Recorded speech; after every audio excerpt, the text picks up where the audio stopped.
Plan ప్రకారం కాదన్న. ఇప్పుడు ఎంత సామరస్యంగా, ఎంత అన్యోన్యంగా పోయే కుటుంబాలలో అయినా కూడా మనస్పర్ధలు అనేటివి సహజం. ఇక్కడ నాగబాబు గారు, పవన్ కళ్యాణ్ గారు, నాదెండ్ల మనోహర్ గారు, కందుల దుర్గేష్ గారు, ఇటువంటి 20 మంది వ్యక్తులు జనసేనకు సంబంధించిన వాళ్ళు తెలుగుదేశం పార్టీకి సరెండర్ కావచ్చేమో. కానీ జనసేనకు సంబంధించిన గ్రౌండ్ లెవెల్ లీడర్స్ ఉంటారు.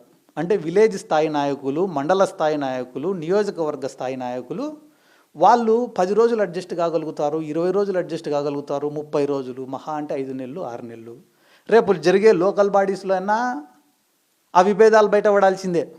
వీళ్ళు సరెండర్ అవుతారేమో, డబ్బుల కోసమో ప్యాకేజీల కోసమో ఆశపడే వాళ్ళు సరెండర్ అవుతారేమో. గ్రామ స్థాయిలో ఉండే నాయకుడు వాడి నాయకత్వం కోసమే పనిచేస్తాడు తప్ప వానికి వేరే ప్రయారిటీ ఏమి ఉండదు. వాళ్ళు అడ్జస్ట్ కారు. ఖచ్చితంగా వాళ్ళల్లో ఉండే విభేదాలు అంతవరకు కూడా మీరు ఆలోచన చేయాల్సిన అవసరం లేదు. నిన్న మొన్న బోండా ఉమ్మనే అన్నాడు కదా, వాళ్ళ తెలుగుదేశం పార్టీకి సంబంధించిన సీనియర్ ఎమ్మెల్యే ఆయన బోండా ఉమ్మ గారు కూడా విజయవాడలో సీనియర్ నాయకులు, ఒక ఇమేజ్ ఉన్న లీడరే ఆ పార్టీలో. ఆ బోండా ఉమ్మ ఏమన్నాడు, ఈయన అందుబాటులోనే లేడు డిప్యూటీ సీఎం, మేము ఏదన్నా సమస్య చెప్పాలన్నా కూడా ఈయన పలికే పరిస్థితి లేదు.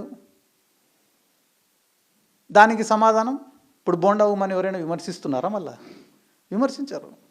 వాళ్ళని పవన్ కళ్యాణ్ని వైసీపీ వాళ్ళు ఏమన్నా అంటే వాళ్ళకు నొప్పి, వాళ్ళకు బాధ. నువ్వు చేసే తప్పు పవన్ కళ్యాణ్ అని టీడీపీ వాడు ఏమన్నాను వాళ్ళు ప్రతిస్పందించారు. దానికి బెస్ట్ ఉదాహరణ ఏమో తెలుసా? ఇదే పవన్ కళ్యాణ్ గారు ఒక వేదిక పైన నిలబడి, నా తల్లిని తిట్టించినవు నారా లోకేష్, నా తల్లిని తిట్టించినవు చంద్రబాబు నాయుడు, మిమ్మల్ని వదిలే ప్రసక్తే లేదు, మోకాళ్ళ పైన కూర్చోబెడతా మిమ్మల్ని అన్నాడు. అదే మోకాళ్ళ పైన కూర్చొని 20 సీట్లు తెచ్చుకున్నాడు. అంటే వాళ్ళ తల్లిని దూషించిన వాళ్ళ గురించి కూడా ఆయన పట్టించుకోడు, ఆయనను విమర్శించిన వాళ్ళ గురించి కూడా పట్టించుకోడు.